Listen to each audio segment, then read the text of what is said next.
Okay, first and foremost, the reason why I have it tilted like this is because when I tilt it horizontally, yes, you get more of the room, but my head is fucking like this over here, so we're gonna do like this today.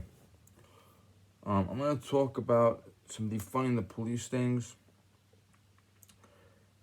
delegating police work to social workers, and the Walter Wallace incident. Now, I used to follow Jodie Sweetin from Full and Fuller House, the middle sister, okay? In fact, we talked several times a week. I listened to her podcast. She actually bought my fucking PVC patches a while ago, one of the old series, the first one run. And we did have political disagreements, but that was okay. Since the rioting, looting, burning, bombing, all that bullshit in the past few months, Jody has gone off the deep end, and I've unfollowed her and stopped listening to the podcast. Unfollowed her, a couple of her friends. She is 100% defund the police, 100% Black Lives Matter, 100% bail out the race rioters, 100% fuck the police. She even belongs to an organization and has appeared for them publicly called Resist Fascism, but the organization is to get Trump and Pence out, one way or another. So that's it. Now she shared another guy's posting about Walter Wallace, and he was going to be a father. His wife was pregnant. He drove for Uber Eats. He was a aspiring rapper. Blah blah blah blah blah blah blah. Okay, a lot of that bullshit. Okay, now we're gonna start with the define the police part. Okay, I'm gonna give you a couple examples. Many generations ago, before World War II, patrolmen would often do crossing duty. They'd park their patrol car on the sidewalk and do the crossing duty for the kids, the elderly, disabled, blah, blah, blah. I don't know if they had to have the engine running in order to listen to the radio or if the radio was working independently. I don't know a lot about 30s technology, but they had the car on the sidewalk, and a lot of times they would hear on the radio or some shit that there was something going on in progress or whatever, and the officer would leave the scene and leave the intersection unattended to go and arrest someone or do something like that, whatever, okay? And some police departments, for some reason, decided somewhere around that time, 30s, 40s, why don't we hire someone whose sole job is crossing duty and have that person do crossing duty and have the patrolman do actual patrol? And here I am. Now, that's that. They are, by definition, peace officers. They work for the police department, have some police privileges, some police powers, not a lot. Power to halt traffic, power to reroute traffic, power to close the street. Okay, they can even assist construction with flagman duties and other shit. Yeah.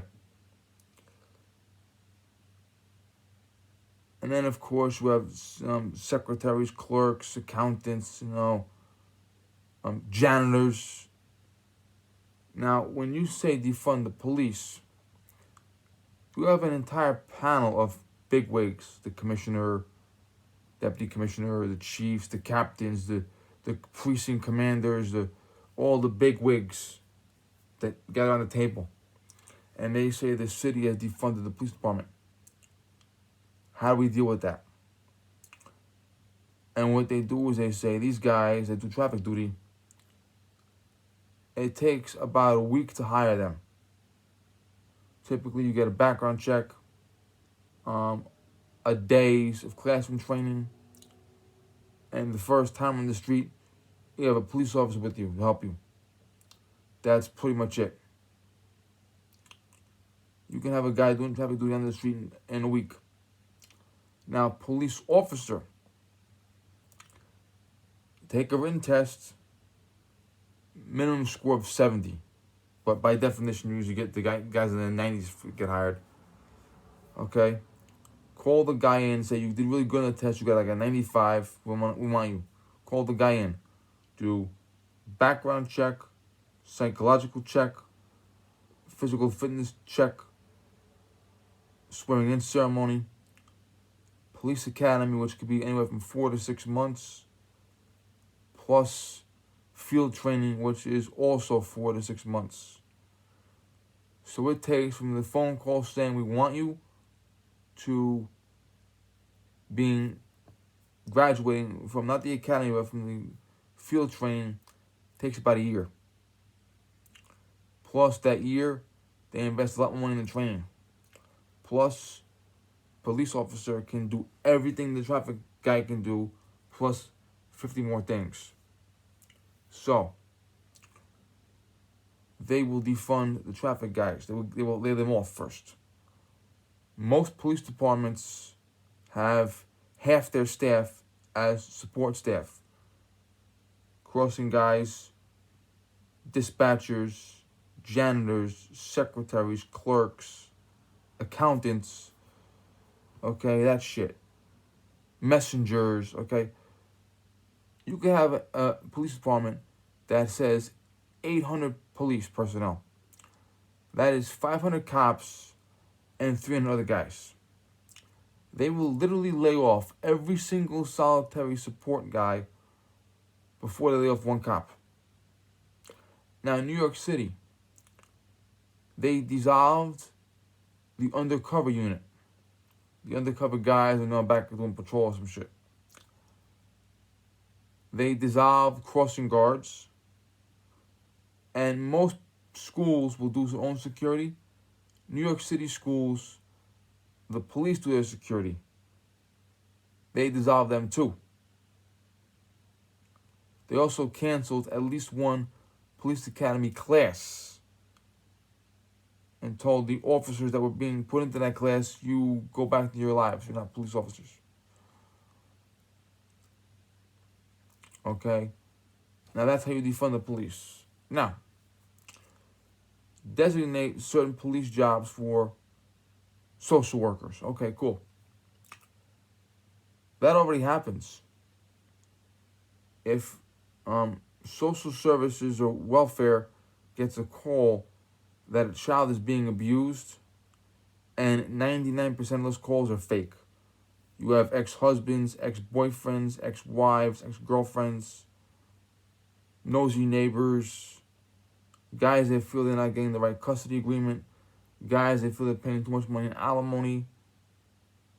They will call, make prank calls saying the kid's being abused. Social worker goes over there, and the social worker has the power to look for food in the refrigerator. They have the power to examine the bedroom. And some social workers can legally examine a child's naked body for bruising. And if the social worker determines it's a prank call, they apologize and say, wait, we gotta tell everybody. If the social worker believes the child is being abused, the social worker has the power to take the child into custody then and there. And then a judge will come into the picture, and the judge will decide what happens. The parent is messy, disorganized, and needs better parenting classes to get the child back. The parent is borderline abusive, and the child will go to either foster care or another relative. Or the parent is visibly abusive, over the line abusive, and the judge will tell the DA to press charges against the parent for child abuse. Now, if the social worker needs to take the child away from the parents, is the parent going to be cool about that? No. So the social worker must have a police officer. The social worker will take the child into custody, and the police officer will be there to say, that's that. Don't resist. Also, depending on what type of abuse is going on, the social worker may need to make an immediate arrest of the parent. And the social worker cannot effect that arrest. Therefore, the police are there. So every single solitary time a social worker has to go to do police work, that social worker is in the direct observation of a police officer. other people, maybe drug counselors, rehabilitation counselors, other social workers, court liaisons, when they are dealing with people, they are dealing with the people in a police station or in a courthouse. So the person has already been searched upon coming in, and there are court officers and police officers roaming the building to protect them, God, if something happens. But this concept that an unarmed social worker is going to go out and do public duties that involve confronting dangerous people is absurd. Now let's talk about first responders a minute. Police officers are under no obligation to confront a fire. Firefighters are under no obligation to confront a suspect. Paramedics are under no obligation to confront either. I had to take a class on first aid to get my associate's degree. The professor was a paramedic. For about 75% of the class period, she had another professor with her to help her certify the class because I'd rather have one professor go around every single person. They had two professors helping us. Both professors are paramedics. And they told us, in no uncertain terms, as paramedics, they would not put themselves in danger. Also, being in this field like that myself. You could have paramedics. They told us in the class, if a paramedic is in a building giving first aid and the building catches fire, the paramedics can legally leave the building. Now, paramedics know how to help guys up, hold them, pick them up, lift them, neck brace, flat board. Paramedics learn that shit. They do. That's their job. If you have two female paramedics that are 5'1", 110 pounds, and there is a man that's 6'5", 350, and they're giving him first aid after a heart attack and resuscitation, if the building catches fire, those 5'1", 110 pound paramedics can legally get up, leave the building, and when he burns to death, they say, well, we couldn't carry him, he was too big for us. Paramedics, when they get to the scene of a crime, they sit in the ambulance, ignition on, doors locked, foot on brake, car in gear. If they hear or see anything, they take off. The police have to come to the scene, secure the scene, tell the paramedics it's safe, escort the paramedics in, watch them, escort them out. If a suspect of a crime is injured, if someone is on drugs, if someone is having a psychotic episode, the paramedics will not go near them, period. Now,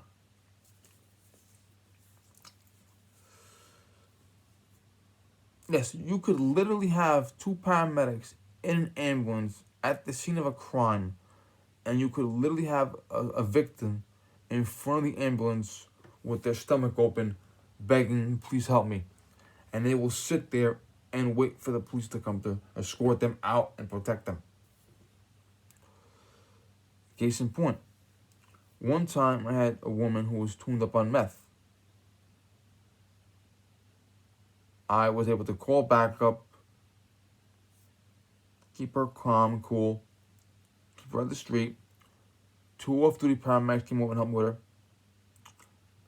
Ambulance arrived with a SWAT team. On another occasion, I had two men. One was a short guy, one was a big, tall guy. Who has the weapon? The short guy. Now, they were on meth together. Called it in. This is like the morning. The girl was the afternoon. This is the morning. Like right after they get to the scene. They're there before, believe it or not. They leave the scene. I'm one man, they're two men. Am I gonna pursue them alone? No, I'm not. I waited for backup to arrive. Backup was a patrol unit and a SWAT unit. I showed them a picture of the men. They pursued them. Bicycle patrol came by later, and bicycle patrolman told me they got one guy in custody looking for the other guy. They took him to the hospital, help him. Why? Why a SWAT team? Here's the problem with that. SWAT officers have to start as regular police. A SWAT officer has to go through the same exact training that a regular officer goes through. Once they want to become SWAT, they have to go for additional training, which involves hostage rescue, hostage negotiation, anti-terrorism, suicide prevention, and medical attention. A SWAT officer is, by legal definition, a police officer and a paramedic. And 99 times out of 100, you report a drug overdose, they are coming. Why? The person tuned up on drugs may get dangerous. A paramedic will not go near them. Okay? The SWAT officer will.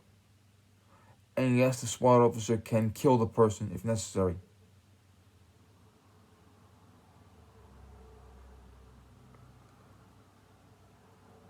And these SWAT officers are trained to do drug Narcan, which is an anti-drug drug, okay? If you're tuned up on heroin and I give you Narcan, the Narcan reverses the effects of the heroin. You're still going to go to the hospital, though, but it reverses the effects of the heroin, okay? And I can't count the number of times I've read in reports, not stuff that I've seen or done, but reports that I've had seen come out where guys are tuned up on drugs and they come. Here's an aspect of it. I got lucky. The 3 meth guys I had, the woman and the 2 men, they were goofy meth. Here's the problem with meth. If you have a guy on meth and he gets violent instead of goofy, are you ready? His strength triples. A man half my size can pick a refrigerator up over his head and throw it while on meth. Someone on meth has no sense of pain. The meth dulls all their pain sensors. You could literally take a nightstick and bust a guy in the head on meth, and his fucking brain can come out of his skull. He'll still fight, and he won't feel any pain. Imagine that. Imagine a man, or a woman even, who will not feel any pain for no less than 3 hours, and for that entire 3-hour period, their physical strength triples. I want you to grasp the terror of that for a moment.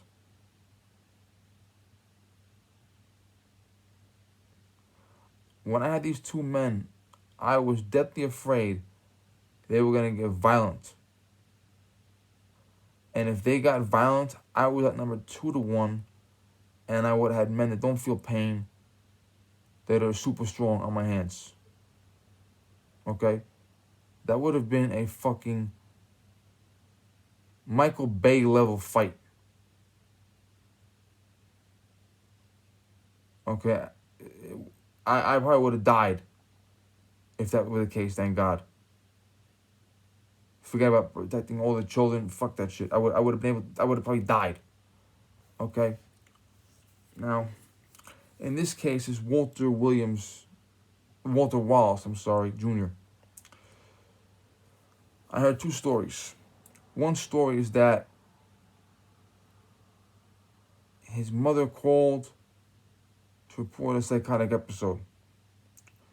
The other story is that his mother had a restraining order against him and called. Here's his background.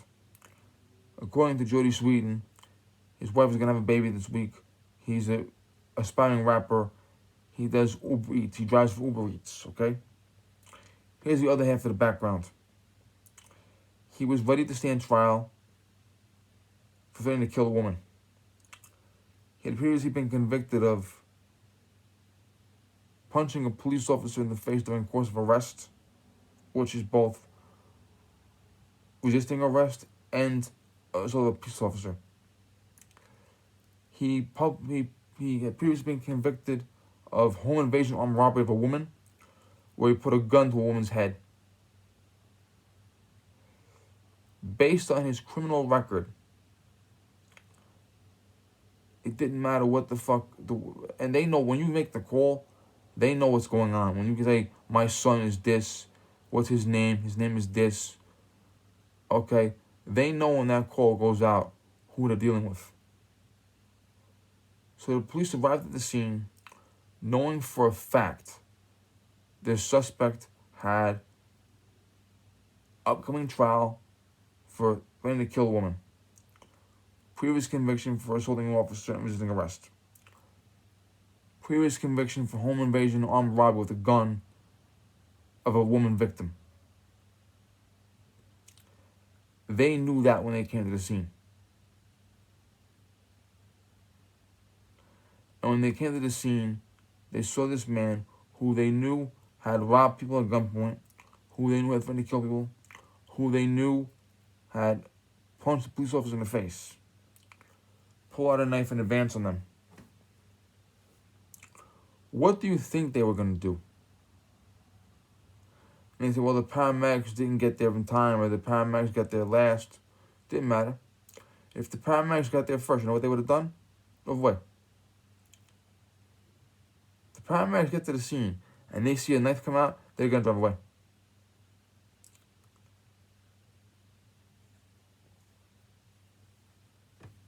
What else is going on?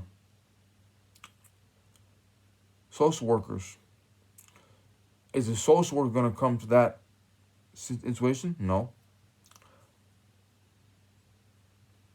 Jodie Sweetin also pointed out in one of her postings that in England they have better training because a deranged guy with a knife was taken into custody alive.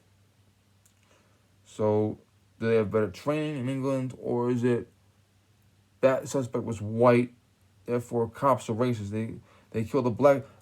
excuse me. The American cops killed a black guy. British cops let the white guy live. Cops are racist. They take white guys alive, they kill black guys. Okay, cool. I saw the video of the British guys. The British police did indeed have a deranged man with a knife in custody. There were 24 police officers on scene. 24. The police officers had the riot shields, those big riot shields. And between 24 cops, some of the riot shields, they were able to surround him and overpower him and restrain him. The American cops had no riot shields. And there were 2, not 24. What do you think is going to happen?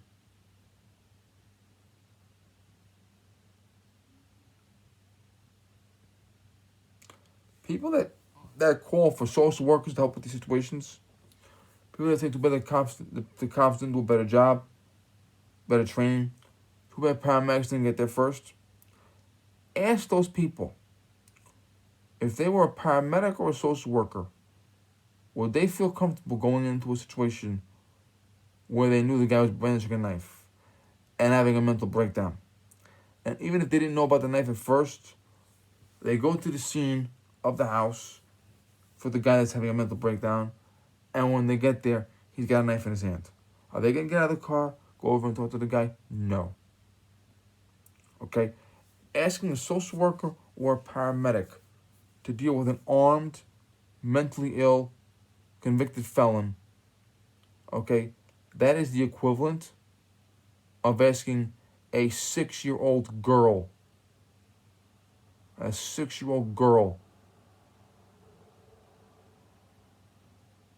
to perform brain surgery. They are unqualified, untrained. Paramedics deal with medical problems. They don't deal with guys with knives. Okay? These people are under no obligation to do that, and in some cases they can't do that. They won't do that. They legally can anyway. Okay?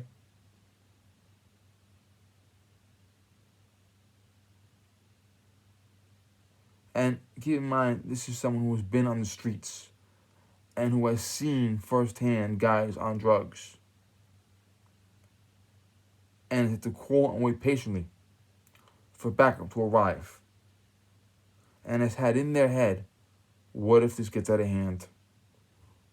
What if that guy pulls a weapon out? What if that guy goes after a kid? It's scary. Okay? Don't be a fucking idiot. Use your brain.